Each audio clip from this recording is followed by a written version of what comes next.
अस्सलाम वालेकुम गाइस, मैं हूं अली हसनैन और आज हम बात करेंगे साइलेज बंकर्स। जो साइलेज बंकर्स क्यों बनाते हैं, उनकी अहमियत क्या है, उनकी डेयरी फार्मिंग में ज़रूरत क्या है।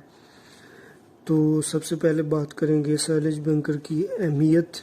साइलेज बंकर डेयरी फार्म पर खुराक को स्टोर करने के लिए इस्तेमाल किए जाते हैं और इससे ये होता है कि आपको रोज़ का चारा डेली नहीं काटना पड़ता। आपको जो एक खुराक होती है जानवरों की, वो एक ही जगह पे आप स्टोर कर सकते हो और फिर वहीं से आप यूज़ कर सकते हो। और इसमें आपकी जो लेबर है वो कम यूज़ होती है। आप इसमें हर तरह का चारा जो है साइलेज बंकर में वो स्टोर कर सकते हो। इससे चारा ख़राब नहीं होता, वो लंबे अरसे तक महफूज हो जाता है।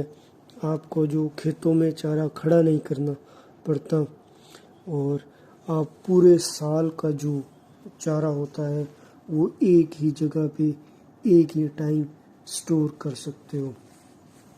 तो इसके अलावा जो साइलेज बंकर है उसके लिए सही तरीक़ेकार अपनाना बहुत ज़रूरी है कि आपको किस तरह का बंकर चाहिए, आपकी ज़रूरत क्या है, आपके जो डेयरी फार्म है उसका साइज़ क्या है, आपके जानवर कितने हैं और आप आगे कितना एक्सपेंड करना चाहते हैं।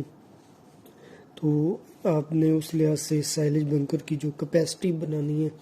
जो हमारे साइलेज बंकर्स हैं ये 70 फुट इनकी लंबाई है और 12 फुट इनकी चौड़ाई है। और इसके अलावा हमने कुछ साइलेज बंकर और छोटे भी बनाए हैं जिनके डायमेंशंस चेंज हैं। तो इसकी डायमेंशन आप अपने हिसाब से रख लें, आप अपनी ज़रूरत के हिसाब से रख लें।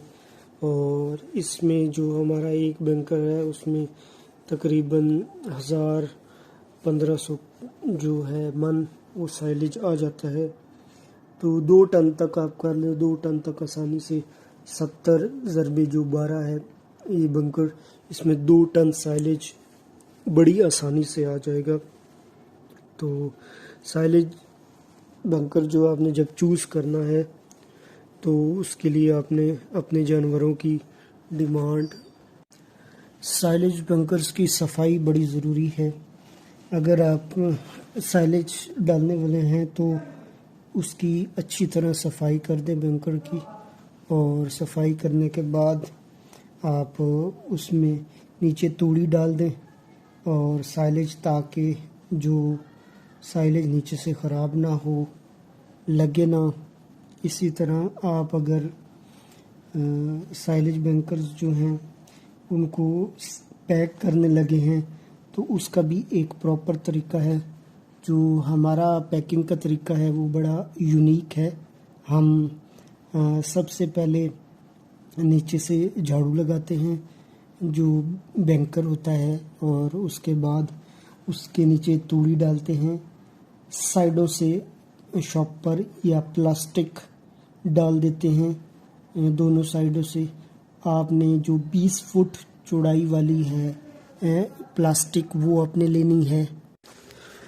उसके बाद आपने जो प्लास्टिक है उसको दरमियान से काट के दोनों साइडों दीवारों से लगा देना है और दोनों साइडों से इस तरह 20 फुट फैला दें कि वो प्लास्टिक साइलेज को मुकम्मल तौर पे कवर कर ले और कोई डबल जो पैकिंग है वो उसकी हो जाए।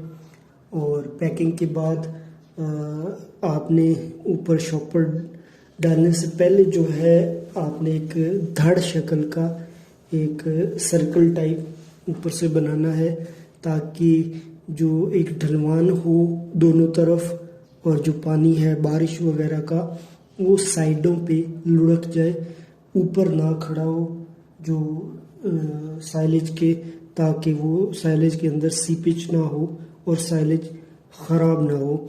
और उसके बाद आपने शॉपर ऊपर डाल देना है। शॉपर डालने के बाद आपने ऊपर ईंटें जोड़ देनी है। ईंटें इस तरह जोड़नी है कि ईंट के साथ ईंट मिला के रखनी है। अगर आप फासला रखेंगे तो नीचे वाला जो प्लास्टिक है वो धूप से गल जाएगा और जो उसमें शॉपर के अंदर सुराख हो जाएंगे और पानी नीचे जाना शुरू हो जाएगा। आप कहेंगे कि पाकिस्तान में आपने जिधर भी साइलेज बंकर्स देखे हैं तो हमेशा प्लास्टिक के ऊपर मिट्टी देखी है, तो आप ईंट का क्यों कह रहे हैं? ईंट का दरअसल मकसद ये है कि आप साइलेज को जो ऊपर से एक तो प्रेस हो जाए, और दूसरी जब आप साइलेज यूज़ करने लगते हैं, जानवरों को डालते हैं, तो वो जो मिट्टी है वो थोड़ी थोड़ी साइलेज में मिक्स होना शुरू हो जाती है, या आप केयर नहीं कर पाते।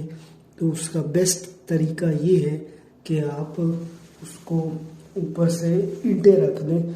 ईंटें ये है रिसाइकल्ड है, समझो आप बार बार यूज़ कर सकते हैं ईंटें जो है। और ईंटें जो है वो पक्की ईंट मंगवाइएगा, कच्ची ना ईंट हो, वो बार बार यूज़ कर सकते हैं। साइलेज गंदा नहीं होगा, साइलेज ऊपर से प्रेस होगा, और थोड़ी बहुत उसमें हवा हो भी की तो वो निकल जाएगी। और अगर आप ईंटों का नहीं इंतज़ाम कर सकते तो कोई मसला नहीं है, आप वे ईंटों के बगैर भी ऊपर मिट्टी भी डाल सकते हैं और एहतियात कर सकते हैं कि मिट्टी जो है वो साइलेज के अंदर मिक्स ना हो। साइलेज बंकर्स जो होते हैं उनकी जो दीवारें हैं, इन पे खसूसी तवज्जो देनी चाहिए। ये दीवार मजबूत हो, आप दोनों साइडों से एक सिंगल दीवार बना के दरमियान में एक फुट का गैप रख दें और उसमें सरिया और बजरी डाल के उसकी फिलिंग कर दें।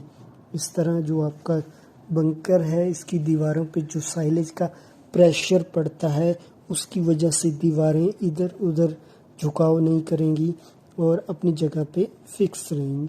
अगर आप ये खर्च नहीं कर सकते तो एक आसान तरीका भी है साइलेज बंकर्स की दीवारें बनाने का। आप इस तरह करें कि उसके अंदर एक दीवार बनाएं, 6-6 इंच की दोनों साइडों पे, और दरमियान में उस दीवार को मिट्टी से भर दें। इस तरह भी आपकी दीवारें मजबूत हो जाएंगी और जो साइलेज बंकर है उसकी लाइफ बढ़ जाएगी, और वो साइलेज के साथ प्रेशर से प्रेस होकर दीवारें बाहर की तरफ मिट्टी के दबाव की वजह से मूव नहीं करेंगी। साइलेज बंकर्स बनाने का फ़ायदा ये होता है कि आप बड़ी मिकदार में अपने जो फार्म की साल की 6 महीने की खुराक उसके अंदर स्टोर कर सकते हैं। उससे खुराक जो है ज़ाया नहीं होती, क्योंकि वहाँ पर मिट्टी और पानी नहीं पहुँच पाता। और इसके अलावा साइलेज बंकर से आपकी कॉस्ट की सेविंग होती है। आप थोड़े से पैसे लगाकर एक खुराक इकट्ठी कर लेते हैं, और बल्क में जब आप परचेज़ करते हैं उसमें भी आपको डिस्काउंट मिलता है। आज की वीडियो में हमने ये सीखा कि जो साइलेज बंकर कैसे बनाते हैं, उनकी जो है उससे खुराक की जो सेफ्टी है वो कैसे करते हैं, और लंबे अरसे तक खुराक को महफूज कैसे कर सकते हैं। अगर आपको ये वीडियो पसंद आई है तो इसको ज़रूर शेयर करें, चैनल को सब्सक्राइब करें और कमेंट में अपनी राय देना बिल्कुल ना भूलें।